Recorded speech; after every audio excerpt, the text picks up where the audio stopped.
बहुत बहुत नमस्कार दोस्तों। आपका दोस्त यश सिंह बोल रहा हूं। दोस्तों मैं आशा करता हूं आप सभी बहुत अच्छे होंगे। दोस्तों बीच में काफ़ी दिनों से व्यस्तता के कारण मैं आपसे मुखातिब न हो सका, आपसे जुड़ न सका। उसके लिए मुझे बहुत खेद है, कृपया मुझे माफ़ कीजिएगा। लेकिन अब अपनी जो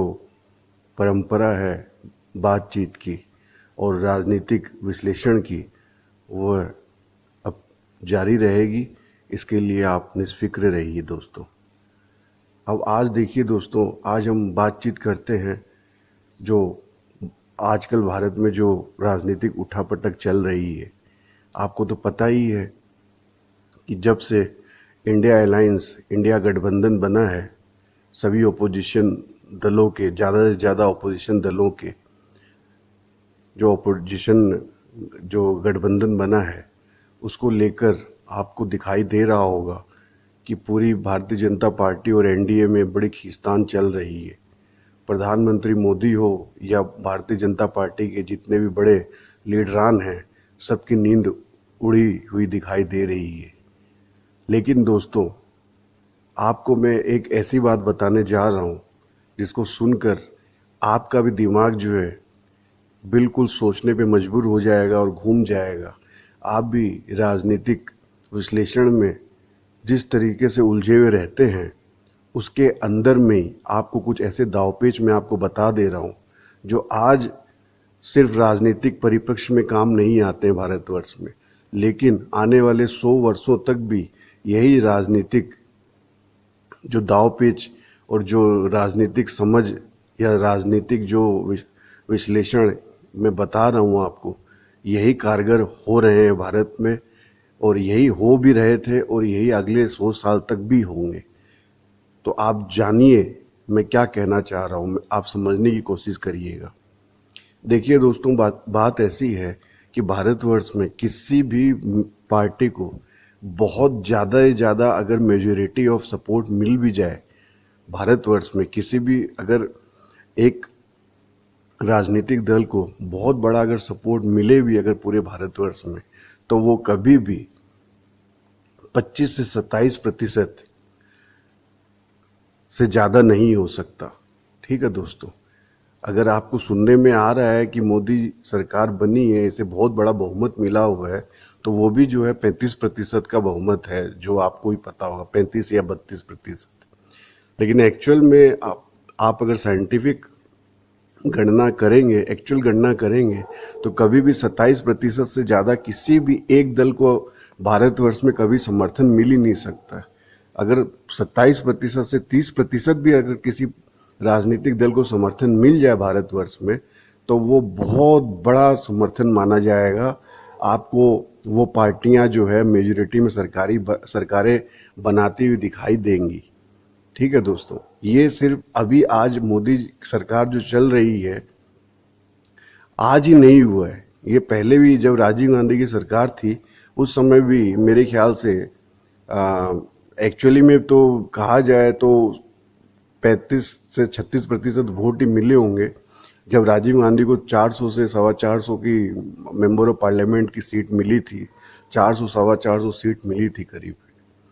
तो लेकिन उसे कहा जाता है कि 38-40% जो है वोट मिला था कांग्रेस को राजीव गांधी की सरकार के अंतर्गत, और इतनी बड़ी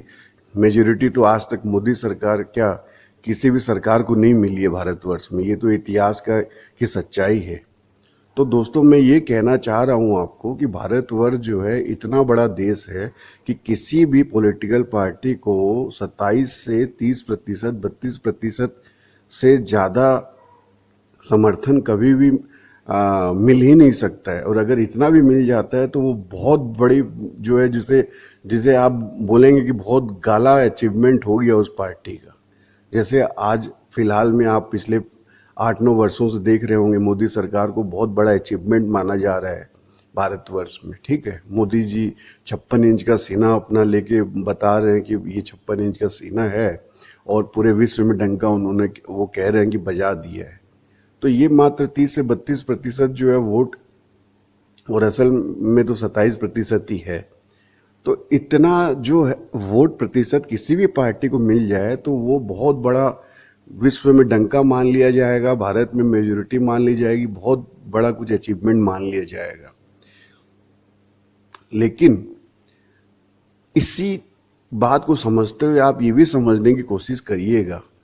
कि ये बिल्कुल अरिथमेटिक बात है, साइंटिफिक बात है, गणनांक की बात है, गणित की बात है कि भारतवर्ष में अगर कभी भी ओपोजिशन अगर जुड़ गया एक साथ तो वो मोदी सरकार को क्या हटाना, मतलब कितनी तुच्छ या छोटी मोटी बात है, वो तो आपको 2024 में दिखाई दे ही जाएगा जब रिजल्ट आ जाएंगे। यानी कि मेरा कहने का मतलब ये है कि 100 नहीं 1000% आप कहीं भी नोट कर लीजिए कि मोदी सरकार किसी भी हालत में अब 2024 में आने वाली नहीं है। ठीक है दोस्तों, लेकिन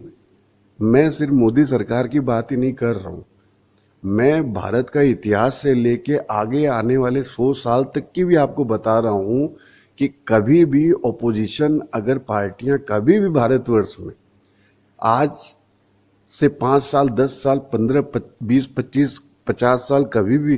किसी भी समय मिल जाएंगी, जब किसी भी समय काल में मिल जाएंगी अगर ओपोजिशन जो पार्टीज हैं टोटल, तो किसी भी मेजोरिटी की सरकार हो या कोई भी सरकार हो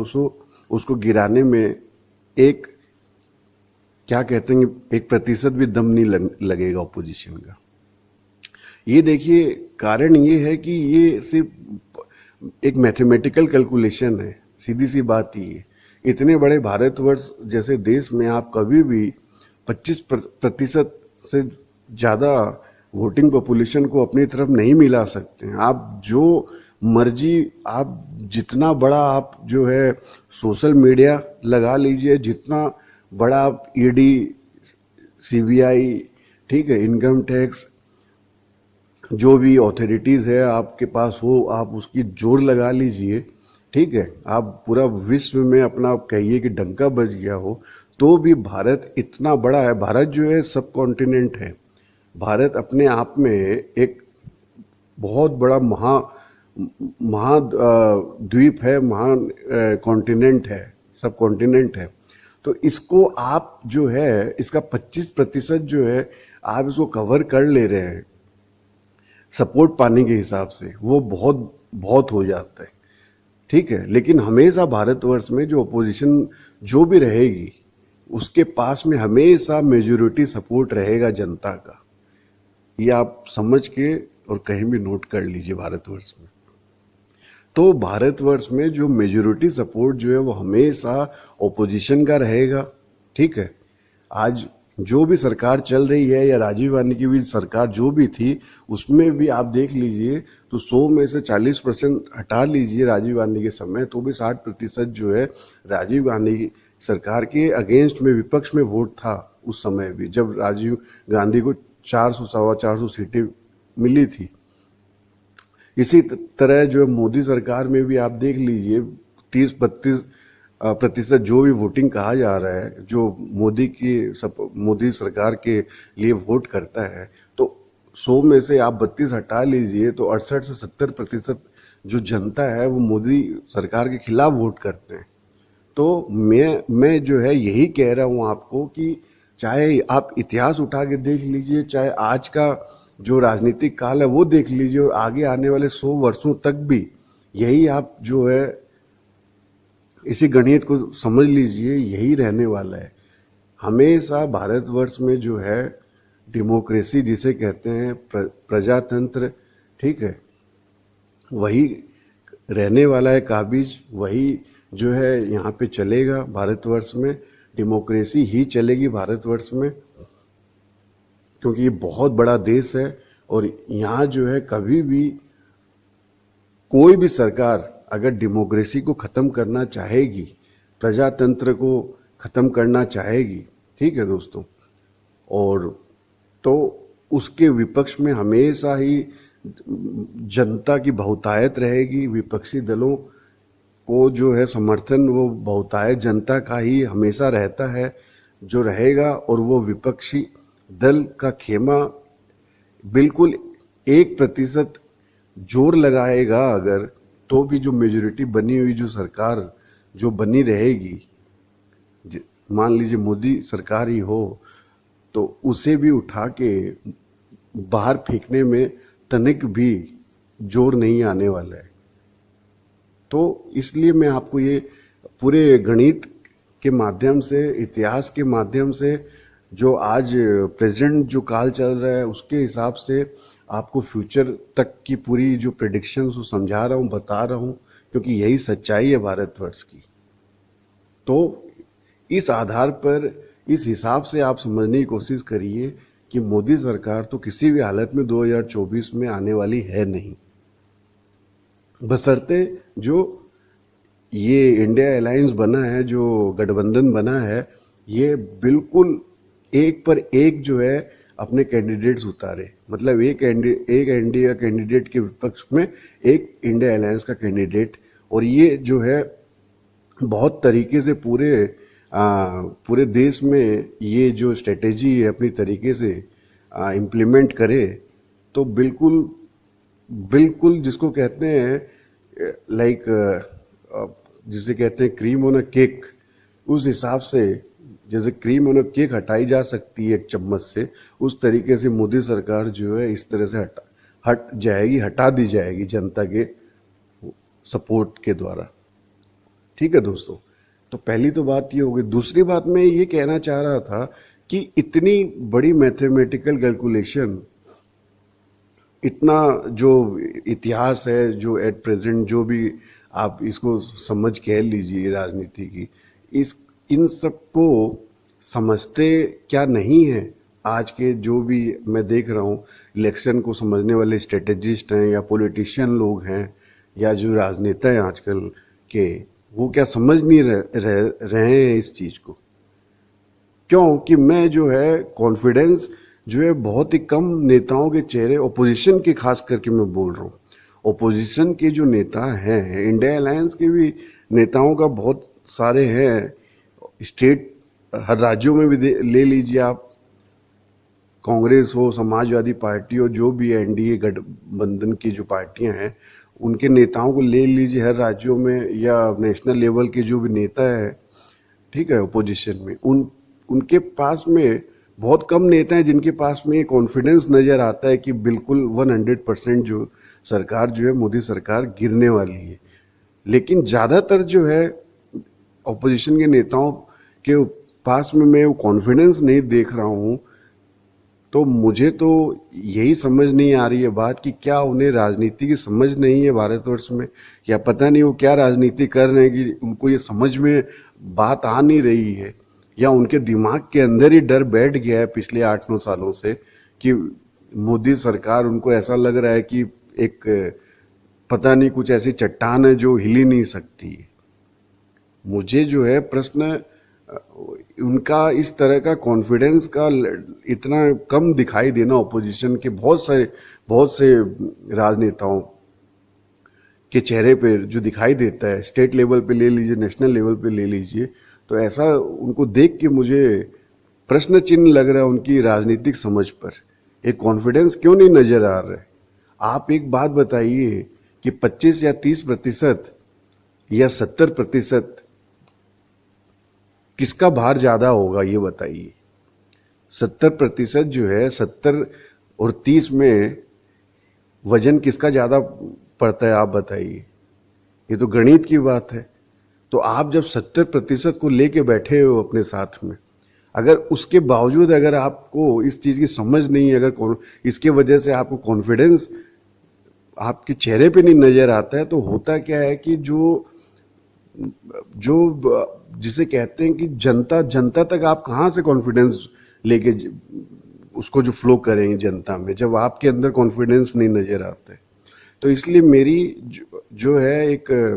जिसे एडवाइस कह लीजिए, एक सलाह कह लीजिए, उन सब पॉलिटिशियंस को है जो इंडिया के गठबंधन में जुड़े हुए हैं, जो ओपोजिशन लीडर्स हैं, जो पॉलिटिकल एक्सपर्ट कहते हैं अपने आप को, पॉलिटिकल स्ट्रेटेजिस्ट कहते हैं, जो जर्नलिस्ट कहते हैं, और जिनमें कॉन्फिडेंस की कमी है,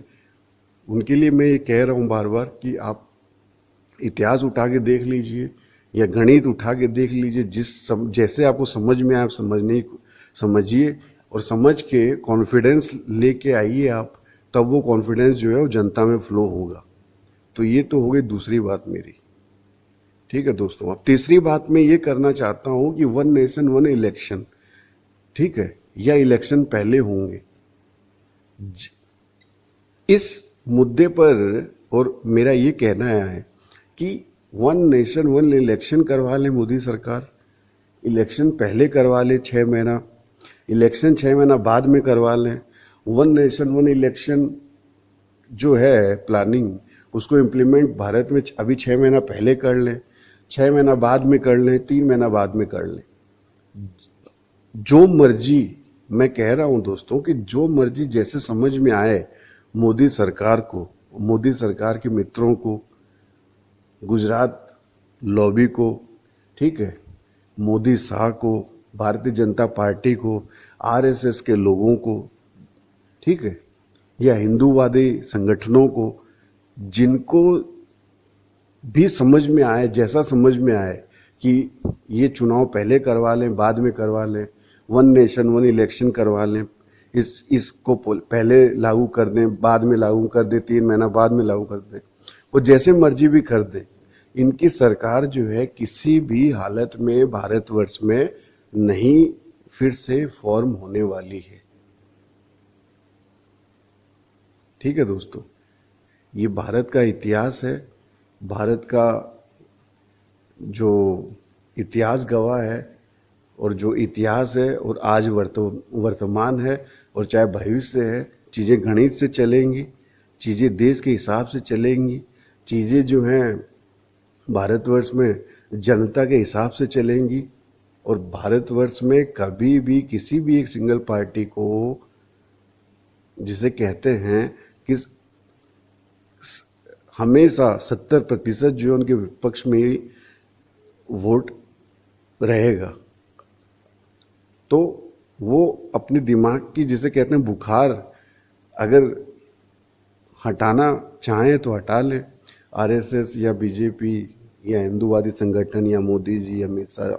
या बीजेपी के जो भी लीडरान हैं, या न अपने बुखार के, दिमाग के बुखार को न उतारना चाहें तो न उतारें, उससे इतने बड़े भारतवर्ष को कुछ फर्क नहीं पड़ता है, क्योंकि भारत के अंदर ये सारी पार्टियां हैं, पॉलिटिकल पार्टियां। इन पॉलिटिकल पार्टियों के अंदर भारत नहीं है। अगर कोई भी पॉलिटिकल लीडर हो या पॉलिटिकल पार्टी हो, अगर वो ये सोचने लग जाए कि उसकी पॉलिटिकल पार्टी के अंदर भारत या इंडिया है, वो भारत के अंदर नहीं है, ठीक है, अगर उसकी बुद्धि फिर जाए, तो वो उसकी बुद्धि फिरने से ये नहीं हो जाता है, ये कभी भी नहीं होने वाला है कि भारत उसकी पॉलिटिकल पार्टी के अंतर्गत हो जाए, कभी नहीं होने वाला है। हमेशा पॉलिटिकल पार्टियां ही भारत के अंतर्गत रहेंगी, भारत का पार्ट भारत के हिसाब से चलेंगी। भारतवर्ष, भारत देश, इंडिया, भारत की इतनी बड़ी जनसंख्या 140-42 करोड़, या जो भी आगे कई सौ करोड़ और बढ़ेंगी, ये इतना बड़ा जो जिसे कहते हैं भारतवर्ष है, ये किसी एक पॉलिटिकल पार्टी के हिसाब से नहीं चलेगा। पॉलिटिकल पार्टियां और पॉलिटिकल लीडर्स या राजनीति जो है भारत की, वो भारत के जनता के हिसाब से, भारतवर्ष के हिसाब से चलेगी।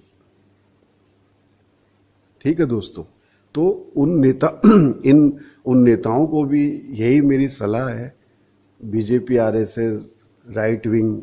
जो भी हिंदूवादी, जो भी, या जो भी जनता में जो लोग हैं जो हिंदूवादी विचारधारा को लेके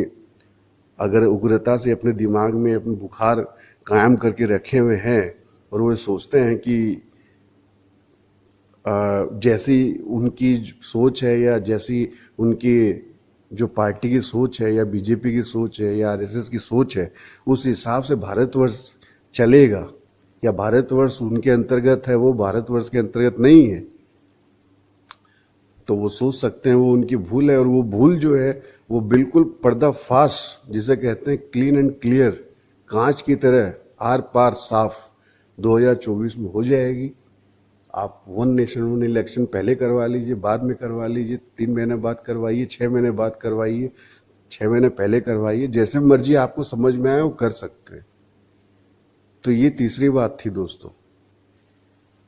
तो ये तीनों बातें जो है मैंने आपके सामने बिल्कुल तरीके से अपना जो विश्लेषण आपको समझाया दोस्तों, तो इसे आप समझ ही गए होंगे, क्योंकि आप तो खुद समझदार हैं और समझते हैं सब जो पॉलिटिक्स जो भी चल रहा है भारतवर्ष में। और इसके साथ साथ में दोस्तों एक और चौथा पॉइंट मैं ऐड करना चाहूँगा। ये जो भारत का नाम कर रहे हैं मोदी सरकार और फिर उसको इंडिया का नाम हटाएंगे, भारत भारत रखेंगे, प्रेसिडेंट ऑफ भारत उन्होंने लिख दिया है।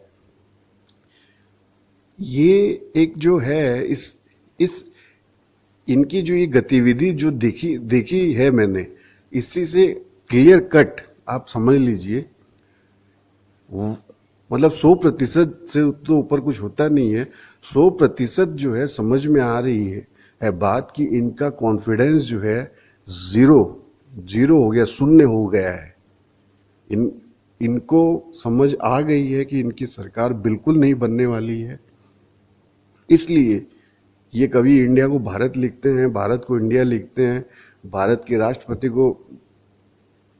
वह प्रेसिडेंट ऑफ भारत लिखते हैं, जबकि हम तो हमेशा से ही प्रेसिडेंट ऑफ इंडिया या भारत का राष्ट्रपति, हिंदी में तो भारत का राष्ट्रपति बोलेंगे और इंग्लिश में अगर बोलना हो तो प्रेसिडेंट ऑफ इंडिया आप बोलेंगे ही। तो इसमें तो कोई बात थी नहीं। लेकिन अब ये जो इंग्लिश में लिखने लग गए हैं प्रेसिडेंट ऑफ भारत, इस तरह की चीजों पे मुझ जैसे जो राजनीतिक जिसका जो विश्लेषण करने वाला एक व्यक्ति है, उसको एक इतनी ज्यादा एक हंसी आती है कि जैसी हंसी आपको समझ लीजिए, आपको ऐसा आपको समझना चाहिए कि जैसे अब सर्कस जो है करने लग गए हैं ये आज मोदी सरकार के लोग। क्योंकि जब सर्कस, मुझे तो सर्कस दिखाई दे रहा है, ऐसे हास्य की चीजें, ऐसे हंसने का जो ये क्या कहते हैं माहौल बना दिया है, हास्यास्पद माहौल बना दिया है इन्होंने, इस तरह की चीजें करके, जो सिर्फ मेरे जैसा विश्लेषक ही नहीं हंस रहा है, पूरे विश्व के विश्लेषक हंस रहे होंगे। और पूरा विश्व जो है भारत के ऊपर में हंस रहा है, हंस रहा होगा, जो आज ये देख रहा है कि ये क्या जो है ये किस तरह की सरकार है जो प्रेसिडेंट ऑफ भारत लिख रही है। मतलब इससे बड़ा तो कहते हैं कि आपकी जो है मानसिकता या बुद्धि पे पत्थर पड़ने का जो आप सिंबल आप दर्शा रहे हैं पूरे देश दुनिया में, इससे बड़ा तो सिंबल आप नहीं दर्शा सकते हैं कि कितनी ज़्यादा कमी है आपके दिमाग और बुद्धि में, चेतना में। और ये भी इस बात से समझ में आ रहा है लोगों को, पूरा विश्व के लोगों को, भारत के भी लोगों को, जो ऑलरेडी मैं कह ही चुका हूँ कि ओपोजिशन में जो है ज़्यादातर लोग हमेशा रहते हैं आपकी एक सरकार के, तो उनको भी हंसी आ रही होगी, आप हंसी के पात्र बनते हैं, तो प्रश्न चिन्ह आपके ऊपर लग जाता है कि इस तरह के हंसी के पात्रों को या मोदी सरकार जो है इस तरह के लोगों को किसने चुना भारत को चलाने के लिए, ये भी एक बहुत बड़ा प्रश्न चिन्ह लग जाता है दोस्तों। तो इन 3-4 बातों से अब आशा करता हूँ दोस्तों विराम लेना चाहिए। और मेरे अगर आपको विचार अच्छे लगे हों तो कृपया आप इसे और भी शेयर करें, जिससे और भी लोगों को समझ में आए। क्योंकि अब तो गोदी मीडिया तो बिल्कुल से जो है, अभी से तो मैं तो अडानी और अंबानी मीडिया कहूँगा, गोदी मीडिया से अब नया नाम दे सकते हैं आप। ये अडानी और अंबानी मीडिया जो है बिल्कुल जिसे कहते हैं घबरा गई है, क्योंकि इन्हें भी समझ में आ रहा है कि 24 में जो है सरकार बिल्कुल गायब होने वाली है सेंटर से। तो वो तो कभी आपको इस तरह का विश्लेषण कभी बताने वाले हैं ही नहीं, 2024 तक तो नहीं बताने वाले। और पता नहीं 2024 के बाद में जब सरकार बदल जाएगी तो आपके भारतीय जनता पार्टी के प्रधानमंत्री के पद पे बैठे हुए लोग या उनके आसपास के लोग या उनके जो मित्रगण हैं वो सब भारत में रहेंगे या भारत के बाहर रहेंगे, वो एक अलग बात है। वो कभी आपको फिर आपसे रूबरू होके बताऊंगा मैं। अगर आप इस बात पे भी कुछ विवेचना करना चाहें, जो मैं अभी कह रहा हूँ, आपको हिंट दे रहा हूँ, तो इस पे भी आप कमेंट करिए, तो कुछ बात करेंगे उस विषय पर भी। आपका जुड़ने के लिए दोस्तों बहुत बहुत आपका धन्यवाद। आपका दोस्त यश सिंह साइनिंग ऑफ। सत्यमेव जयते।